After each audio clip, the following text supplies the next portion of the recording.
Vamos abrir então nossas Bíblias, por favor, Efésios capítulo 2. E hoje nós vamos falar sobre o milagre da graça. O milagre da graça. Efésios capítulo 2, a partir do verso 1. Deixa sua Bíblia aberta aí um pouquinho. Hoje nós vamos fazer um pouquinho diferente para ganhar tempo. Nós vamos, conforme eu for falando aqui os trechos que nós vamos estar estudando, nós vamos lendo, tá bom? Para a gente ganhar um pouquinho de tempo. Pra vocês não falar que o meu sermão está muito comprido. Falou não? Então tá bom. Então nós vimos no capítulo 1 de Efésios, Paulo encorajando os crentes, santos e fiéis, acerca das bênçãos espirituais em Cristo Jesus. E a sua oração para que o Espírito Santo desse esse entendimento aos crentes, aos santos e fiéis, trouxesse a mente e a clareza e o entendimento dessas bênçãos que nós temos em Cristo. Agora, no capítulo 2, Paulo ele faz um contraste entre quem nós éramos e quem nós somos em Cristo Jesus, ok? Então, ele começa os versos de 1 a 3, dizendo quem éramos antes de sermos salvos. Dos versos 4 a 6, ele diz quem somos agora que somos salvos. E dos versos 7 a 10, ele diz o porquê ou para que nós fomos salvos. Então eu gostaria de começar a leitura com vocês, dos versos 1 a 3 do capítulo 2. E nós vamos ver então quem éramos antes da salvação em Cristo Jesus. Efésios capítulo 2, dos versos 1 a 3, diz assim a palavra do Senhor. Vocês estavam mortos em suas transgressões e pecados, nos quais costumavam viver, quando seguiam a presente ordem deste mundo, e o príncipe do poder do ar, o espírito que agora está atuando nos que vivem na desobediência. Anteriormente, todos nós também vivíamos entre eles, satisfazendo as vontades da nossa carne, seguindo os seus desejos e pensamentos. Como os outros, éramos por natureza merecedores da ira. Amém? Ao iniciar esse assunto, Paulo parece que está respondendo a uma pergunta. Paulo parece que responde à pergunta que diz: qual é a condição do ser humano sem Cristo? Paulo então coloca para os Efésios e coloca para nós hoje, no decorrer desse texto, que nós vamos ver que a resposta que Paulo dá é um tanto quanto clara. Ele diz: o homem sem Cristo está morto em seus delitos ou em seus pecados. Então qual é a condição do ser humano sem Deus? O ser humano sem Deus está morto. Está morto. Cristo é o caminho, a verdade e a vida. João 14, 6. Cristo é o caminho, a verdade e a vida. Longe de Cristo não existe vida. Fora de Cristo não existe vida. Está muito claro aqui que Paulo, claro que não está falando de uma morte física, ele está falando da morte espiritual. Longe de Cristo, o pecado não é como uma gripe, não é como uma diarreia, que hoje você tem e amanhã você não tem. Não é uma hay fever, Marcos, que esse ano você tem e o ano que vem você não tem. Coitado, está até com o nariz ralado, tanto que ele coça, né? Mas não, o pecado não é isso. O pecado, na verdade, é um estado. Não nos tornamos pecadores, irmãos, porque pecamos. Nós pecamos porque nós somos pecadores. Você não pode, é isso aí mesmo. É isso aí mesmo. Nós não nos tornamos, vou falar de novo para você entender bem. Nós não nos tornamos pecadores porque pecamos. Nós pecamos porque somos pecadores. Entendeu agora? É isso. Mas calma que você vai entender, nós vamos chegar lá. Tá? Então é por isso. O pecado veio ao mundo por intermédio do primeiro Adão. Portanto, somos herdeiros desse pecado. Mas o segundo Adão, o nosso Senhor Jesus Cristo, veio para tirar o pecado do mundo. Portanto, nele somos herdeiro dessa nova aliança, dessa herança que temos em Cristo Jesus. A Bíblia não diz que uma pessoa longe de Deus não pode fazer o bem. Ela pode fazer o bem para outra pessoa, não para Deus. A Bíblia, ela nos ensina que não é possível nós, herdeiros do pecado, filhos de Adão, não é possível que nós façamos absolutamente nada para agradar a Deus, a não ser em Cristo Jesus. Nada que possamos fazer nos torna agradáveis aos olhos de Deus. Assim como uma pessoa na sepultura não é capaz de nada, nós, sepultados, mortos em nossos pecados, não somos capazes de absolutamente nada, ou de se achegar a Deus, a não ser, como diz a palavra, pela fé no nosso Senhor Jesus, porque quem é o mediador entre Deus e o homem? O Senhor Jesus. Então, se não for por Ele, não vai ser por ninguém, não vai ser por santo, não vai ser por imagem, não vai ser por ninguém, nem pela mãe, mas por Cristo, pelo Filho, Romanos 6,23 diz: pois o salário do pecado é a morte, mas o dom gratuito de Deus é a vida eterna em quem? Em Cristo Jesus, o nosso Senhor. O salário do pecado é a morte, mas o dom gratuito, a graça de Deus nos foi dada através do Filho, o nosso Senhor Jesus Cristo. Paulo prossegue mostrando aos Efésios que antes eles viviam assim. Eles eram homens e mulheres que estavam mortos em seus pecados no passado. Não possuíam nenhum interesse por Deus, assim como eu e você, antes de Cristo, vivíamos exatamente da mesma maneira. Não tínhamos interesse nenhum em Cristo, ou tínhamos? Não tínhamos, nenhum interesse por Deus. Aliás, tínhamos até um certo interesse por Deus, vamos ser honestos, quando a gente queria alguma coisa. A gente quer alguma coisa, a gente lembra de Deus rapidinho, né?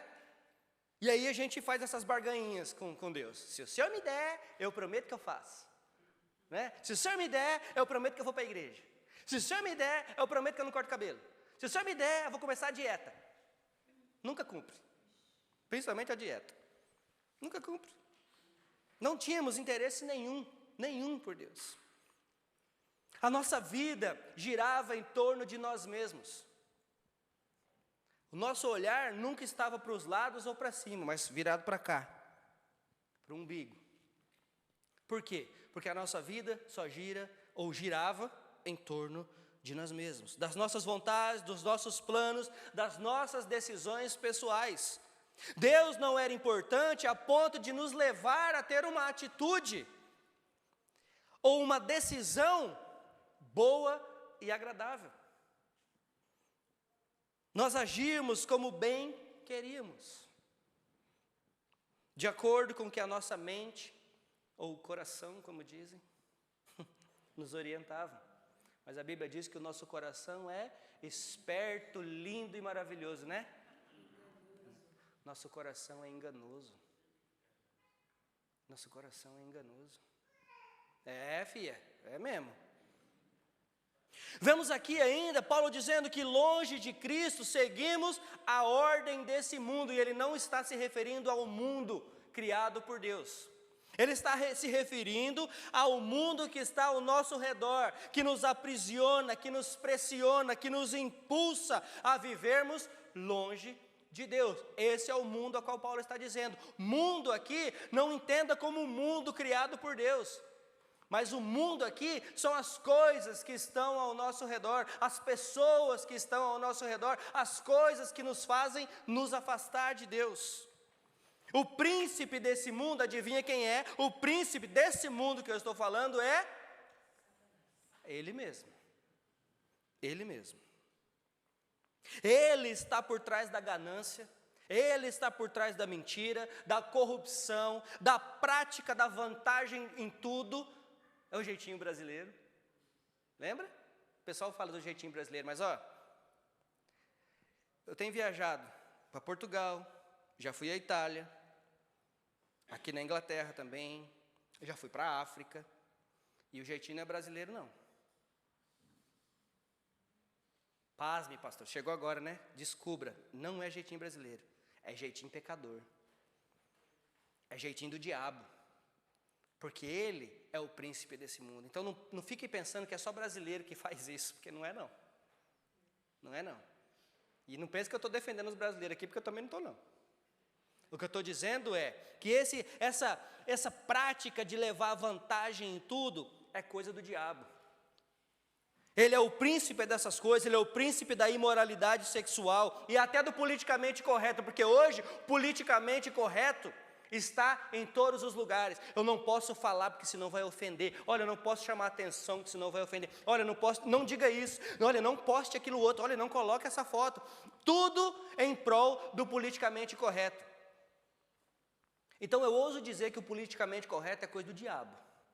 Porque o politicamente correto quer calar nossa boca. O politicamente correto quer que nós nos calemos diante de tantas atrocidades que têm acontecido ao nosso redor. O politicamente correto não quer que você pregue o evangelho. O politicamente correto não quer que você diga que o seu filho está errado.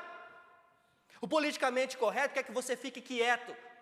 O politicamente correto quer que você seja uma marionete na mão do Estado. É isso que o politicamente correto faz.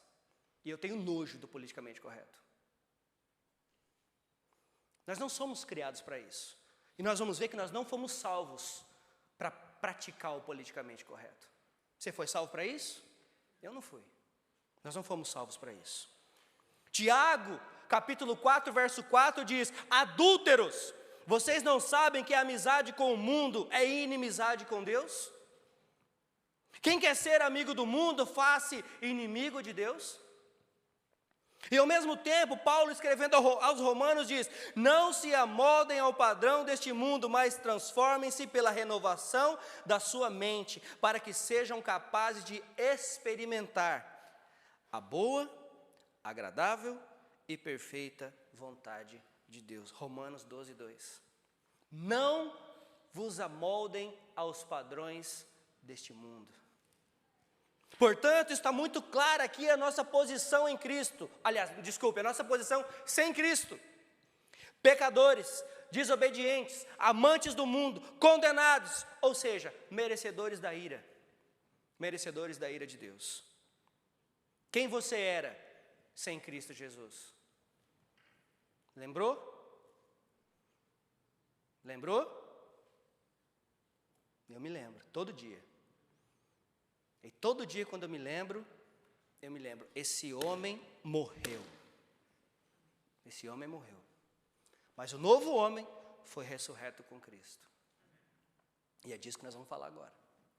Agora, quem somos? Quem somos agora que somos salvos? Dos versos 4 a 6 do texto do capítulo 2. Todavia, Deus, que é rico em misericórdia, pelo grande amor com que nos amou, deu-nos vida com Cristo, quando ainda estávamos mortos em transgressões. Pela graça, vocês são salvos. Deus nos ressuscitou com Cristo e com Ele nos fez assentar nas regiões celestiais em Cristo Jesus. Quem nós somos em Cristo Jesus? Veja a comparação que o texto faz com aqueles que estão longe e com aqueles que estão em Cristo. Deus aqui é o agente principal. É por causa da sua misericórdia, graça, amor e providência que podemos alcançar a salvação. Antes, mortos nos nossos delitos. Agora, vivos com Cristo, porque Ele foi sacrifício em nosso lugar. Quem você é em Cristo Jesus? Quem sou eu em Cristo? Quem é você, Marissa, em Cristo Jesus? Marissa. Ela olhou para mim quando eu perguntei, então, né? Quem somos nós em Cristo Jesus? Quem é você? Por causa da riqueza dessa misericórdia que somos salvos, irmãos. Transportados, literalmente, tirados de um lugar e colocados em outro. Assim. Já assistiu De Volta para o Futuro? Clássico. Você já assistiu, menino? Eu sei que balançou a cabeça aí. Você assistiu? Você é muito novo para assistir, então você está bem, Didi. Não estou reclamando não, se você assistiu é bom, filme bom. Estou reclamando não, fica tranquilo. Ele fez assim, eu falei, ai meu Deus, já assistiu ou não? Vai que é ruim, vai que o pastor não, vai que é pegadinha, né? Não, não é não. De Volta para o Futuro é assim, né? Está em outro lugar. Exatamente, nós somos transportados da morte para a vida. E não é por causa de merecimento algum ou de qualquer esforço que nós podemos fazer. E sim porque Deus ativamente decidiu nos dar o seu Filho para morrer em nosso lugar, para se fazer sacrifício em nosso lugar, para ser crucificado em nosso lugar, para que isso nos gerasse vida. Sem Cristo, mortos. Mas o Cristo, que era vivo, que é a vida, que é o símbolo da vida, teve que morrer para que nós pudéssemos ter vida. Mas a melhor notícia ainda é que ele não está morto, mas ele ressuscitou. E o texto diz isso: com ele nós também ressuscitamos. Nós também ressuscitamos. Pela graça vocês são salvos. Esse verbo salvar tem uma conotação tão linda na Bíblia. Salvar é nos tirar do pecado, é nos livrar das amarras de Satanás, é nos transportar de um estado de condenados para um estado de salvos. É nos transportar da morte para a vida. É mudar de direção, é conversão. É conversão. Além de tudo isso, que já seria mais que suficiente para nós, já seria mais que suficiente, o texto ainda continua dizendo que com Cristo ressuscitamos e com Ele nos assentaremos nas regiões celestiais. Herdeiros. Nós já falamos sobre isso no capítulo 1. Nós somos herdeiros. Irmãos, essa é a nossa exaltação. Essa é a nossa exaltação. Eu fico um pouco chateado quando eu vejo algumas pessoas repetindo que: irmão, ora, não se preocupe, porque o Senhor vai te exaltar. O Senhor vai te exaltar. Irmãos, nós já somos exaltados com Cristo. A exaltação total e de uma vez por todas vai ser quando Ele voltar, mas nós já somos exaltados com Ele. E a exaltação não é nesse mundo. A nossa exaltação não é aqui. Então, se você é crente e acha que aqui você vai ser exaltado, deixa eu te dar uma notícia ruim. Não vai não. Porque Cristo nos chamou para carregar a nossa cruz. Cristo nos chamou para ser discípulo. Você vê algum discípulo de Cristo ser exaltado? Com a visão humana, com a nossa visão humana de exaltação, você viu algum discípulo de Cristo ser exaltado? A não ser em suas vidas espirituais. Você viu Pedro ser exaltado? Tiago? João? Você viu? Paulo? A exaltação deles foi morrer por Cristo e pela causa de Cristo. Você não vai ser exaltado não, tá? Aqui não. A nossa exaltação é com Cristo.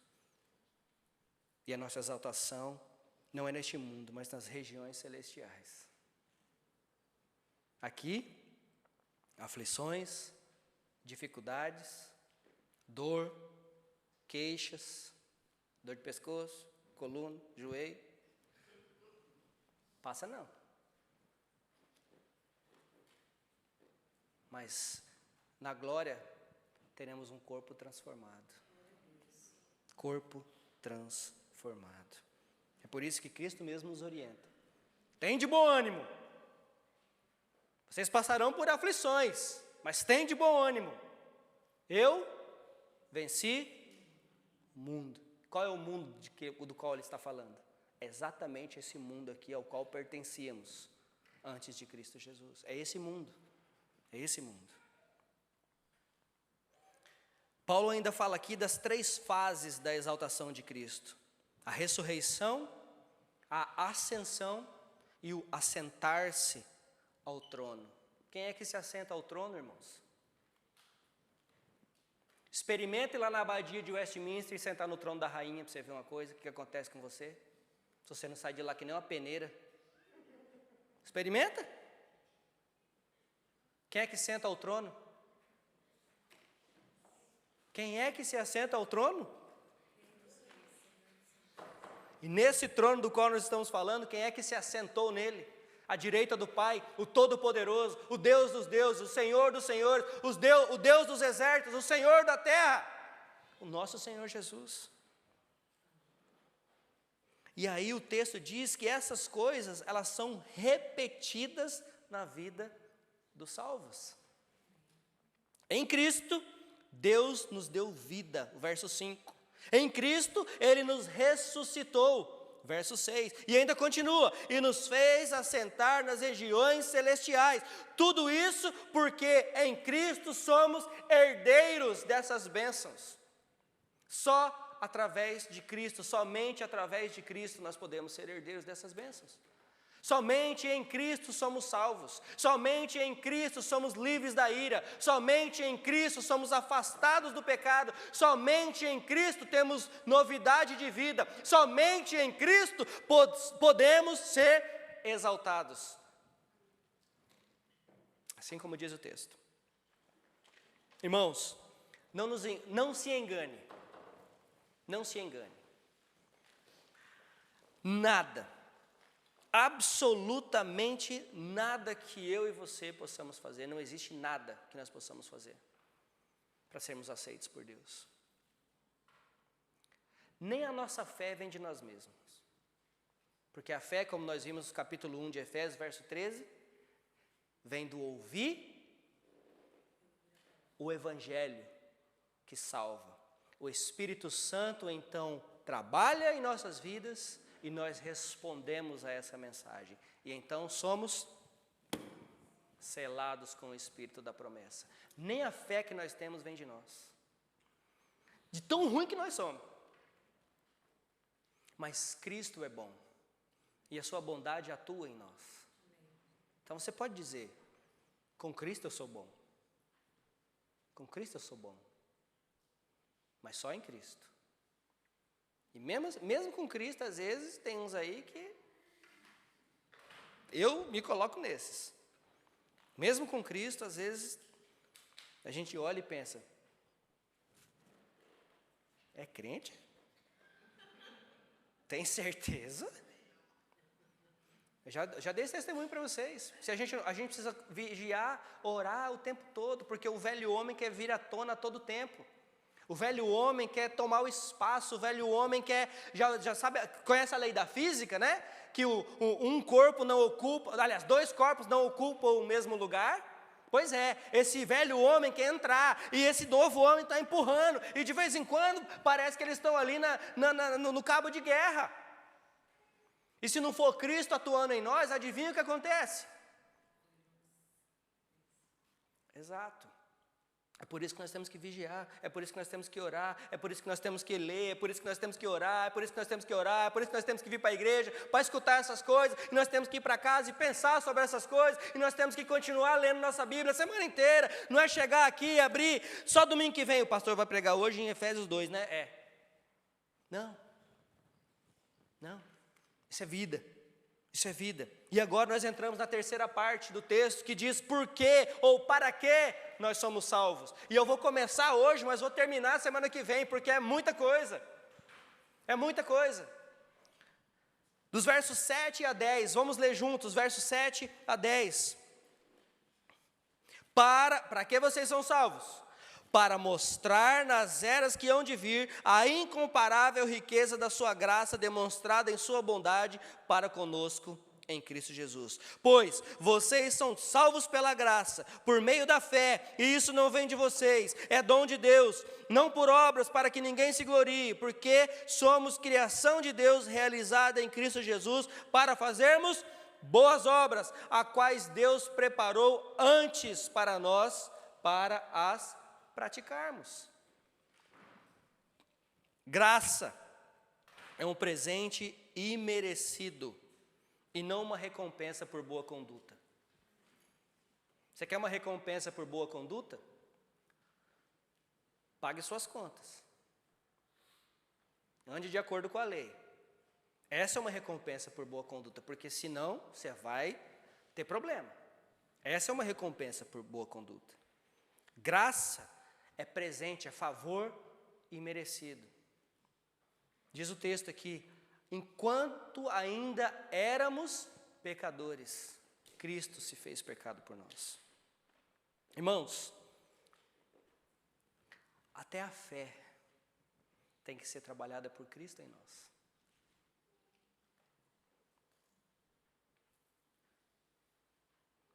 O Senhor Jesus diz em João 6,44, ninguém pode vir a mim se o Pai que me enviou não o trouxer. É o Pai que o leva. E eu o ressuscitarei no último dia. Ninguém pode vir a mim se o Pai que me enviou não o trouxer. E eu o ressuscitarei no último dia. João 6,44. Deus nos salvou para a sua própria glória. Nós somos salvos para a glória de Deus. Glorificamos a Deus pela fé em Cristo Jesus. Devemos glorificar a Deus porque isso não depende de nós, vem dele e é por ele. Devemos glorificar a Deus na nossa maneira de viver, com os nossos atos, com o nosso serviço, com as nossas palavras, com as nossas ações. É isso que diz o hino de louvor, escrito por Paulo, em Romanos capítulo 11, verso 33. Ó profundidade da riqueza, da sabedoria e do conhecimento de Deus! Quão insondáveis são os seus juízos e inescrutáveis os seus caminhos! Quem conheceu a mente do Senhor? Ou quem foi seu conselheiro? Quem primeiro lhe deu para que ele o recompense? Pois dele, por ele e para ele são todas as coisas. A ele seja a glória para todo sempre. Amém. Amém. Dele, por ele e para ele são todas as coisas. Porque somos criação de Deus, realizada em Cristo Jesus para fazermos boas obras, as quais Deus preparou antes para nós as praticarmos. E sobre essas boas obras, continuando essas boas obras, a primeira delas, que deve ser a principal de todas, é que nós somos salvos para a glória dele mesmo. Eu fui salvo, você foi salvo, não é para o seu bem, é para o bem dele mesmo. Nós somos salvos, não é para que nós sejamos felizes, é para a glória de Deus. A nossa felicidade na salvação é uma consequência da salvação. O nosso gozo em pertencermos a Deus, o nosso gozo em estarmos em Cristo Jesus, é para nós um bônus. É para nós um bônus. Porque o motivo principal da nossa salvação não é para nós mesmos, mas é para a glória dele. O motivo principal da nossa salvação, irmãos, não é para sermos exaltados, é para a exaltação dele mesmo. Nós somos salvos pela graça. Pela graça. E diz o texto que nós acabamos de ler. Desculpe. É pela graça e é dom de Deus, não por obras, para que ninguém se glorie. E aí, semana que vem, quando a gente for falar que a gente precisa praticar boas obras. Uai, pastor. Não é por obra? É por obra ou não é por obra? E em Tiago nós vamos estudar isso, né? No grupo dos homens. Afinal, é por obra ou não é por obra? Semana que vem, você fica sabendo. Não vai poder faltar. Não vai poder faltar. Nós somos salvos não pelas boas obras, mas nós somos salvos para praticar boas obras. Tudo de bom que fazemos não é para que possamos ser salvos, mas é o resultado da salvação que temos em Cristo. O resultado dela. Para concluir, de forma prática agora, eu quero convidá-los a uma reflexão sobre tudo isso que ouvimos. Quem você era em Cristo Jesus? Aliás, sem Cristo Jesus, desculpe. Quem você era sem Cristo? Quem você se tornou depois de Cristo? E para que tudo isso? Afinal de contas, qual é o motivo de Deus pegar um homem pecador, promíscuo, infiel, mentiroso, ladrão, e transformar no que a Bíblia diz, santo e fiel? Qual é o motivo? Se não for para a honra e glória dele mesmo. Quando você vê um salvo de verdade, dizendo, olha, esse é quem eu era, mas para a glória de Deus, hoje eu sou isso.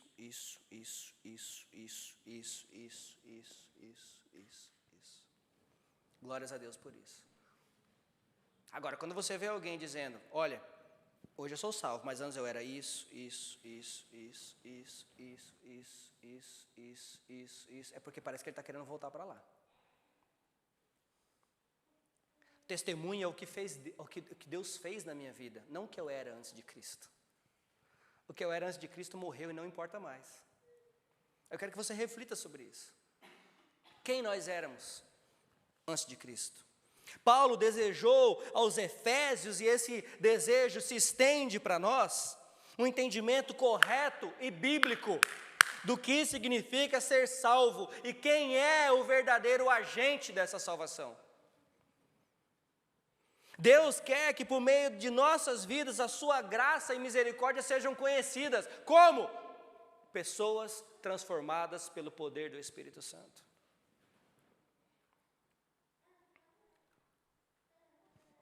Pensem comigo. Cristo, Ele não só mudou a nossa história. Cristo, Ele não mudou somente a nossa história. Ele mudou a nossa trajetória. Ele mudou o nosso destino final. Por isso que chama conversão.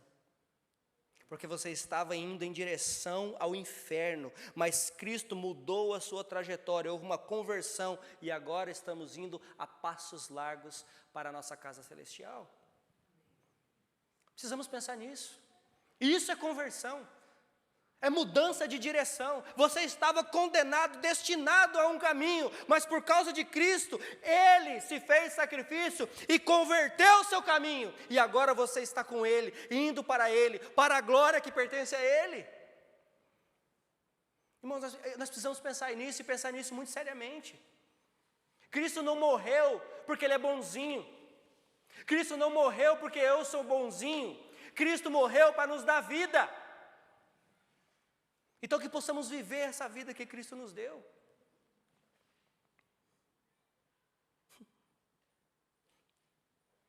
Irmãos, quem está em Cristo vai passar por provações, injustiça, perseguição e até martírio. Até martírio. Mas em Cristo, nós vamos experimentar também as gloriosas riquezas das regiões celestiais, onde a morte, as dores, as lágrimas e os sofrimentos não vão poder entrar. Isso é o que espera, isso é o que nos espera. Toda lágrima cessará, todo sofrimento, todo martírio, toda perseguição vai acabar. E para terminar, eu quero ler Romanos 8, versos 1 e 2. Portanto, agora já não há condenação para os que estão em Cristo Jesus, porque por meio de Cristo Jesus, a lei do Espírito de vida me libertou da lei do pecado e da morte. Agora desça um pouquinho, vai lá para o verso 28. Sabemos que Deus age em todas as coisas para o bem daqueles que o amam, dos que foram chamados de acordo com o seu propósito. Pois aquele que de antemão conheceu, também os predestinou para serem conformes à imagem de seu Filho, a fim de que ele seja o primogênito entre os irmãos. E aos que predestinou, também chamou. E aos que chamou, também justificou. E aos que justificou, também glorificou. Que diremos, pois, diante dessas coisas? Se Deus é por nós, quem será contra nós? Aquele que não poupou o seu próprio Filho, mas o entregou por todos nós, como não nos dará com ele, e de graça, todas as coisas? Quem fará alguma acusação contra os escolhidos de Deus? É Deus quem os justifica. Quem os condenará? Foi Cristo Jesus que morreu, e mais, que ressuscitou, está à direita de Deus, e também intercede por nós. Quem nos separará do amor de Cristo? Será tribulação, angústia, perseguição, fome, nudez, perigo ou espada? Como está escrito: por amor de ti, enfrentaremos a morte todos os dias. Somos considerados como ovelhas destinadas ao matadouro. Mas em todas essas coisas, aqui você é mais que vencedor, tá? Em todas essas coisas, somos mais que vencedores, por meio daquele que nos amou. Pois estou convencido de que nem morte, nem vida, nem anjos, nem demônios, nem o presente, nem o futuro, nem quaisquer poderes, nem altura, nem profundidade, nem qualquer outra coisa na criação será capaz de nos separar do amor de Cristo, do amor de Deus que está em Cristo Jesus, nosso Senhor. Glórias a Ele. Somente a Ele. Podemos orar? Podemos ficar em pé? Diego, deu certo a música ou deu certo? Ok. Vamos orar primeiro.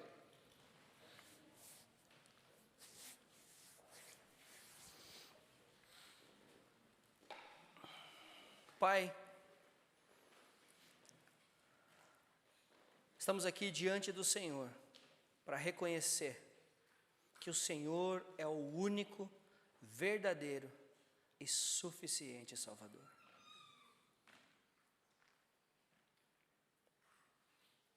Obrigado por tua graça, obrigado por tua misericórdia, obrigado pelo teu amor, obrigado pela redenção que temos em Cristo Jesus. Obrigado porque eu estava destinado à condenação, mas o Senhor mudou a minha história de vida. O Senhor mudou a história de vida dos meus irmãos e irmãs aqui presentes. O Senhor mudou o destino final, antes para a perdição, agora para a salvação eterna. Obrigado pelo teu sacrifício, único, imaculado, e de uma vez por todas. Senhor, ao refletirmos sobre tudo que ouvimos essa noite, não temos outra coisa a fazer a não ser dar graças ao Senhor que nos salvou. Não temos nada a fazer senão glorificar o teu santo nome. Não temos nada a fazer a não ser nos prostrarmos diante de um Deus todo-poderoso e reconhecer que o Senhor é o Senhor dos Senhores. Pai, obrigado porque isso não depende de nós, porque se assim fosse, nós teríamos motivos para nos alegrar em nós mesmos, mas porque não depende de nós, a nossa motivação, a nossa alegria, a nossa adoração está somente no Senhor. Obrigado pela tua graça, obrigado pelo teu amor. Obrigado pela conversão que o Senhor mesmo atuou em nós.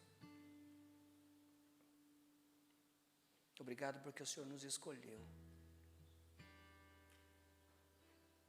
Obrigado porque o Senhor tem nos capacitado a cada dia a andarmos nos teus caminhos, Senhor. Ajuda-nos, ó Pai, nas nossas fraquezas, nós te pedimos. Por nós mesmos nós não conseguimos. Nós somos carentes da sua misericórdia todos os dias das nossas vidas, Senhor. Nós precisamos de Ti, em todas as áreas. Entra, Senhor, nos quartos mais escuros da nossa mente e coração. E vê ali se há algo que não te agrada, que o Senhor tire de nós. Nós te imploramos, Senhor, perdoa os nossos pecados. Livra-nos, ó Pai, de todo mal.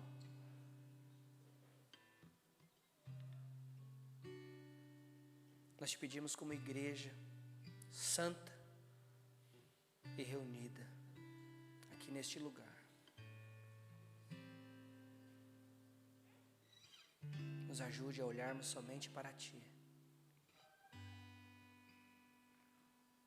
Que os problemas ao nosso redor, que as aflições, que o desânimo, que o desespero não tome conta de nós, mas que possamos estar todos os dias cheios da Tua palavra, guiados pelo Teu Espírito e com a língua cheia de louvores ao Senhor. Nos ajude, Senhor. É no nome santo do Teu Filho amado, o nosso Senhor, o nosso Redentor, o amado das nossas almas, o nosso Senhor Jesus, é que nós oramos. Amém, Senhor Deus.